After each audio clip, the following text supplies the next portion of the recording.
En primera carta a los tesalonicenses, decíamos, en el capítulo 2 y versículo 17 en adelante, dice el apóstol Pablo, decía, pero nosotros, hermanos, separados de vosotros por un poco de tiempo, de vista, pero no de corazón, tanto más procuramos con mucho deseo ver vuestro rostro, por lo cual quisimos ir a vosotros, yo Pablo, ciertamente, una y otra vez, pero Satanás nos estorbó. Porque, ¿cuál es nuestra esperanza, gozo, corona de que me gloríe? ¿No lo sois vosotros delante de nuestro Señor Jesucristo en su venida?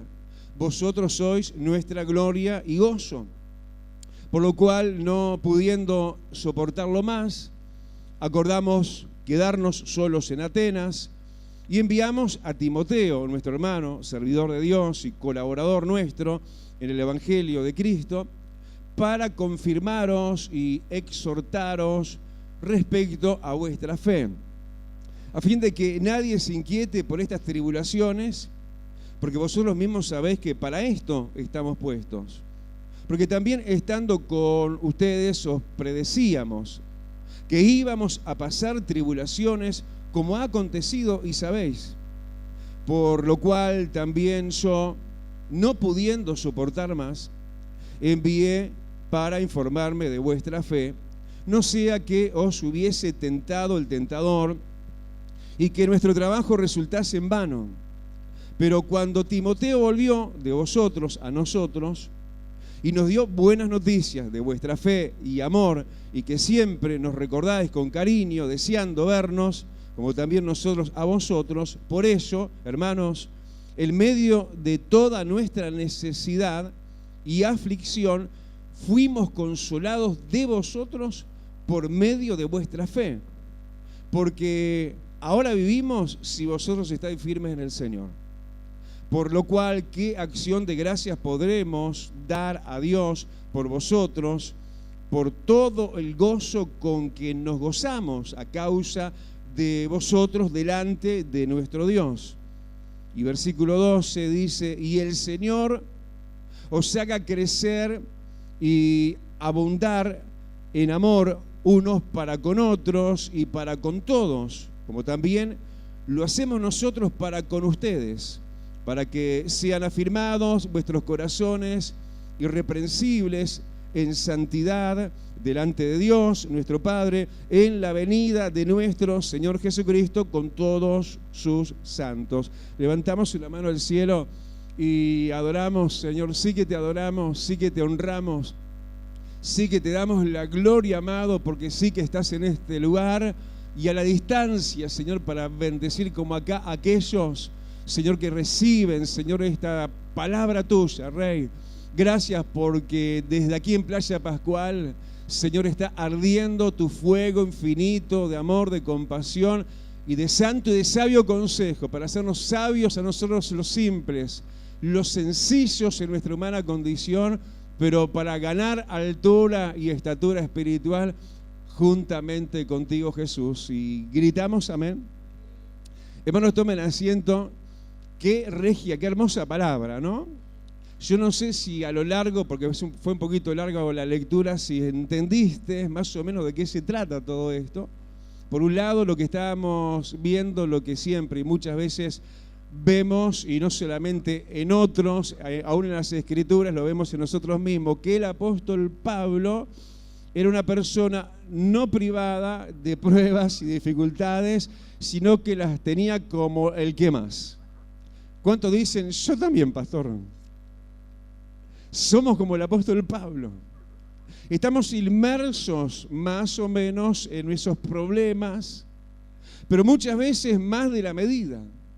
Porque acá lo que estamos viendo es un apóstol Pablo cercado, como muchas veces nosotros por la problemática, no solamente de los días, de lo cotidiano de cada día, sino como él lo aclara y lo menciona abiertamente, sin tapujos, sin vergüenza, porque sabía él mismo que esto era parte de todos nosotros los que queremos vivir piadosamente las cosas del reino de los cielos, nos van a tocar vivir pruebas, situaciones de limitaciones que nos van a querer ahogar, que nos van a querer ahondar en ese lodo, y más cuando nos pasa lo mismo, el tipo de problemas y situaciones que le tocó vivir al apóstol Pablo, que se enumera en el versículo 18, y él, como te decía, sin vergüenza pone su firma y su rúbrica, dice: yo, Pablo, ciertamente una y otra vez Satanás me estorba. En otras palabras dice eso. Al apóstol Pablo. ¿Cuántos dicen, pastor? A mí también. Una y otra vez. El diablo es caprichoso, ¿eh? Pero el diablo no puede más, si leemos, nos damos cuenta de que el diablo no puede más que, dice ahí, estorbar. El diablo es un bochinchero, es alguien que mete bulla, es alguien que muestra dientes que ni tiene. Porque es verdad, una y otra vez, que estorba Satanás. Pero un estorbo no solo vigente, sino de alcance, ¿no? Porque el propio apóstol Pablo estaba reducido, estaba limitado en sus posibilidades, dado el momento, ¿no? Porque esto duraría el tiempo que Dios, el soberano, lo permitiera, más no. Porque Dios es el que pone principio y pone fin. Jesús es el alfa y es la omega. Él es el principio y Él es el fin. Y Él le dice al diablo hasta cuándo. Él da los permisos, porque Dios es el soberano. El diablo está bajo la planta de nuestros pies. Pero el mismo Satanás se incorporaba de alguna manera delante del apóstol Pablo, ciertamente dice, una y otra vez. Ahora, no es todo diablo, no es todo problemas espirituales, porque si miramos un poco más adelante, capaz que una raíz espiritual o no, él reconoce en él mismo, el apóstol Pablo, y en los suyos, versículo 4, al final reconoce que ellos también además pasaban tribulaciones. Ya va a venir el tiempo, que no vamos a estar acá porque Cristo viene antes, que va a venir la gran tribulación, ¿no? Y la gran tribulación en el Apocalipsis es narrada, sí, en diferentes rubros y renglones de millones de cosas que van a pasar a nivel social, humano y mundial. Bueno, en una medida muchísimo más chica, nos tocan vivir a nosotros tribulaciones de muchos renglones y rubros también. El apóstol Pablo estaba embretado por todo eso, ¿y qué más? También añade él mismo en el versículo 7 que él estaba en medio de necesidades. Versículo 7, en medio de necesidades. Ay, me falta esto, no me alcanza para el boleto, tengo que pagar la cuenta, no sé qué voy a pagar la luz. Saqué ese crédito, ¿para qué lo saqué? No tenía que haberlo sacado si Dios me enseña a no contraer deudas. Y ese tipo de cosas, ¿no? Esas necesidades, en medio de necesidades, y además añade el versículo 7, y de aflicciones, afligido, entristecido. Sí, estaba entonada, no, estaba desentonada capaz que su alma, si él se dejaba de alguna forma afligir en desmedida, porque es verdad que viene la tristeza, y hay que separar entre lo que es tristeza y depresión. ¿Podemos llegar a estar tristes? Decirle que tenés más cerca, sí, podemos llegar a estar tristes. El que tenés más cerca sos vos mismo. ¿Por qué? Porque Jesús dijo en un momento, estoy triste hasta la muerte. Podemos llegar a estar tristes, pero no deprimidos. Porque el poder de Dios se perfecciona en nuestras debilidades. Pero tampoco podemos estar sumisos y sumergidos en el lodo de nuestros problemas, porque Satanás esto, porque Satanás aquello, porque la tribulación, porque la necesidad, porque la aflicción. La gente que se embota, se embreta en todo esto, hablando de nosotros mismos, ¿no? Como gente de fe, no hace lo correcto. Yo creo que más que como una terapia, es un deber de nosotros ser como sigue diciendo que fue el apóstol Pablo en una situación como esta. Una persona no hacia adentro, sino una persona hacia afuera, hacia los demás. Llenísimo de problemas. El diablo por todas partes. Tribulación, necesidad, aflicción, etcétera, etcétera. Pero él no estaba pensando en él estaba preocupado por los de Tesalónica, por los que estaban en necesidad. Eso es hermoso, hermanos, salir de nosotros mismos, salir del brete nuestro, que se transforma en un brete, en un corral, en una prisión, y ahí puede venir la depresión, Puedes estar triste, porque claro, hay situaciones que no alegran. Pero ¿qué es lo mejor? ¿Qué es lo que tenemos que hacer? ¿Cuál sería, como dice él en el versículo 20, nuestra gloria y nuestra corona y nuestro gozo? Que seamos en definitiva, más que el apóstol Pablo, más que como él, que seamos como Jesús. Sí, y nosotros, ¿qué es lo que hemos aprendido de Jesús? Sí, que tenemos más que buscar nuestro propio bien, el bien de los demás. Más bienaventurado es dar que recibir. No hay cosa peor que cerrar la puerta en la oscuridad de nuestros problemas y ahí nosotros de alguna forma condenar y embargar nuestra existencia. Y no hay cosa mejor que mirar hacia afuera, mirar a los que están sufriendo, mirar de hacer por favor algo. Aunque la situación nos limite, el apóstol Pablo estaba tan limitado que quería estar cara a cara y corazón a corazón con los tesalónicas y no podía ir. Pero estaba tan salido de sí mismo y de su problema y más allá de su propia limitación que acordó, diciendo, ya que no puedo ir yo, ¿qué? No pudiendo soportarlo más, versículo 1, dice que, versículo 2 del capítulo 3, envió a Timoteo para ayudar allá, para atender a esa familia, a esos necesitados, a esos que están cruzando la calle nada más, a esos que sabemos que están en necesidad, pero ay de mí, no. Salgamos de nosotros, nuestro problema está en buenas manos.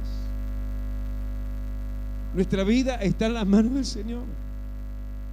Lo mejor que tenemos que hacer, no solo que podemos hacer, sino que lo tenemos que hacer, es realmente agotar nuestros recursos de ver por el bien de los demás. Más bienaventurados dar y darse.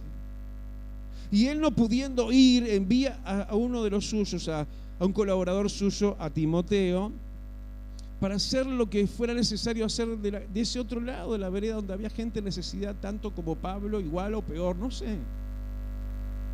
Pero gente que no tiene la culpa de que uno tenga problemas. Uno está puesto para bendición. En problemas, tengamos o no problemas, uno está puesto para hacer luz. Y entonces ahí fue el enviado de Pablo, su colaborador Timoteo, para ayudar en lo que fuera necesario, que en el caso era confirmarlos. Hay gente que necesita ser confirmada, animada, porque están inestables, necesitan la confirmación. Necesitaban ellos también exhortación. Pero pastor, cuando yo esté mejor y entonces ahí, Señor, contá conmigo, porque ahora no, estoy demasiado lleno de problemas. Satanás estaba rodeado por todos lados, aparentemente al apóstol Pablo, ciertamente, una y otra vez, con tribulación, con necesidad, con aflicción, pero ese no fue el brete, la estación donde se quedó a vivir el apóstol Pablo, sino que atendió al de más allá. Y vio qué necesidad había. Y cómo esto tuvo retorno luego sobre el apóstol Pablo. Bueno, dice que al regreso del enviado, esto es Timoteo, cuando Timoteo volvió, versículo 6, volvió, dice, a nosotros y nos dio buenas noticias. La alegría de que Dios está obrando allá. De que Dios está usando nuestras vidas. Más allá de que estamos nosotros en el stand-by, ¿no? En la pausa, en la espera, Señor, ¿cuándo vas a bendecirme? ¿Cuándo vas a obrar? ¿Cuándo me vas a sacar al diablo de arriba que me está abofeteando muchas veces? Más allá de eso, cuando se entera de que Dios bendijo allá, que Dios obró allá, que Dios nos soltó allá. Dice, por eso, cuando recibió estas buenas noticias, versículo 7, por eso, hermanos, se sincera Pablo y dice, en medio de toda nuestra necesidad y aflicción, ¿qué? Dice él, fuimos consolados de vosotros y por medio de vuestra fe. El que estaba en aflicción recibió beneplácito y consuelo, ¿sí? No tanto en sí mismo, que todavía estaba en espera en Dios, sino fue consolado y se alegró su corazón por aquello que Dios hizo con aquel a través de él. ¿Me siguen? Se le llenó la habitación de su vida de alegría y de consuelo, aún dentro todavía de su aflicción no solucionada. ¿Pero por qué? Porque Dios obró allá, a donde Él no se negó a enviar, en este caso, a alguien. El consuelo que a veces Dios nos quiere dar, entre tanto, no sucede aquello que nosotros, humanamente, familiarmente, estemos necesitando. El consuelo que Dios te quiere dar es el ser usado vos como canal de bendición para los demás. Decirle que tenés ahora al lado y decirle, no te niegues a ser de bendición. No te niegues a ser de bendición, aunque estés hasta la mollera de problemas. Porque entonces, si te dejas llevar y usar y ya de lo demás Dios se va a encargar, vas a ver la alegría y el consuelo que va a venir a tu corazón. Que fue lo que experimentó Pablo en su todavía aflicción, en su todavía necesidad. Él fue que, se sincera, dice, fuimos consolados de vosotros por medio de vuestra fe. ¿Y qué produjo esto en él? Versículo 9. El que podría haber escogido otra cosa, ¿no? El calabozo de la tristeza, la depresión, del ay de mí, pobrecito de mí, o la culpa la tiene el pastor, o la iglesia. Él, lejos de eso, se llenó de luz, de consuelo y de qué más. Versículo 9, de acción de gracias. Gracias, Señor, porque obraste en los de Tesalónica. Gracias porque obraste en el vecino. Cuando fui y lo visité, le llevé un surtido. Y le di la palabra de ánimo, de aliento. Cuando iba en el ómnibus, me diste palabra para hablarle al de al lado. Y cuántas cosas bonitas, ¿no? Que en medio de tu pandemia y tus problemas vas a tener acción de gracia. Vas a decir, gracias Dios, qué lindo. Consuelo, alegría, acción de gracias a Dios. ¿Qué más produjo? Versículo 9, gozo. Ese signo de gozo, en medio de su aflicción y necesidad todavía. Por esto otro tuvo gozo, se gozaron a causa de ellos, de vosotros, decía él. Por eso él maduramente cierra este momento con el mismo consejo que él asumió y ejemplizó a través del ejemplo de su vida. Cierra así todo esto y dice, versículo 12, y el Señor os haga a ustedes también de Playa Pascual crecer y abundar en amor, unos para con otros. ¿Cuántos dicen amén? Y para con todos, como también lo hacemos nosotros con ustedes, decía el apóstol Pablo. ¿Y esto en quién más va a redundar? Aparte de consuelo, acción de gracias y gozo. ¿Para qué? Dice versículo 13 también. Para ser afirmados vuestros corazones. Entonces, cuando uno se da, es más bendecido del que uno pretende bendecir, porque uno mismo recibe que esto también, nuestro corazón se afirma en Dios. No andamos ahí como que nos lleva la marea. ¿Serán afirmados vuestros corazones? Dios te va a hacer más fuerte, vas a ser un irreprensible. En santidad vas a estar delante de Dios, y en la venida de nuestro Señor Jesucristo serás tenido en cuenta también. ¿Cuántos dicen, escojo más bien entonces darme y ser de bendición? Aunque el enemigo ciertamente una y otra vez nos estorbe. Cierra tus ojos y decirle: Señor, a partir de hoy las pruebas no me van a detener.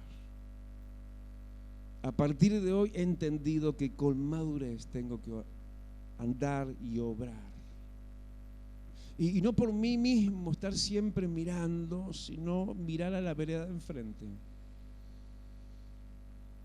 Mirar al que está solo. Los de Tesalónica se habían quedado solos, sin el apóstol. Y él se preocupó por eso, decirle: Señor, yo quiero salir de mí mismo, quiero salir de mi cáscara, de mi micromundo, de mi universo, me quiero salir, no sea que me ahogue en mis propias angustias y tristezas, porque eso no es maduro, Señor. Decirle: yo quiero, así como lo recibo, quiero darlo. Porque Jesús no amó más, expresivamente hablando, más que cuando sufrió más. La mayor expresión de amor de Dios, de Cristo Jesús, fue cuando Él estuvo más que dolido, estuvo en la cruz. No hay mayor expresión de amor. Expresar amor en el momento de más dolor es para maduros. Es para gente que crece. Y porque recibe, da. Y se hace un costadito, sabiendo que en Dios no estamos a un costado. El apóstol Pablo no estaba olvidado de Dios, estaba siendo probado por Dios, estaba siendo formado por Dios, estaba haciendo lo que fuera necesario que Dios hiciera con él, como con nosotros. Pero nada de esto lo detenía, ¿entendés? Al contrario, él, después de tomarle sabor a esto, de dar para recibir consuelo por otro, por lo que Dios hace y qué sé yo y todo esto, yo creo que él se volvió lo que sabemos que él era, en definitiva. ¿Sabes qué? Lo que hacía Pablo en las prisiones, escribía las cartas. Bendición y bendición. Decirle: amado, no hay reja de problema que me detenga. Más, Señor, quiero dar. Más de ti quiero dar a los demás. Y recibiré consuelo. Seré un deudor de gratitud ante tanta grandeza que me dejarás ver. Me darás gozo. Me afirmarás, me harás irreprensible, me darás santidad. Me harás agradable delante de ti. Y en tu venida, Jesús, tendrás memoria de mí. Bendito Jesús. Te bendecimos, querido. Señor, hoy declaro que salimos del lodo, del enterramiento de nuestros propios problemas, en nosotros mismos, en el ay de mí. Nos determinamos, Señor, a pisar en lo firme ahora, sobre la peña, sobre la roca del consejo de tu palabra, para ser y hacer. Y será la mejor manera. No solo vamos a pasar de una mejor manera la prueba, sino lo más importante, te vamos a agradar. Vamos a causarte alegría. Y dirás de nuestras vidas, como de tus hijos que somos, que ya no somos unos infantes espiritualmente, sino gente madura. Gente que nada y nadie los puede detener.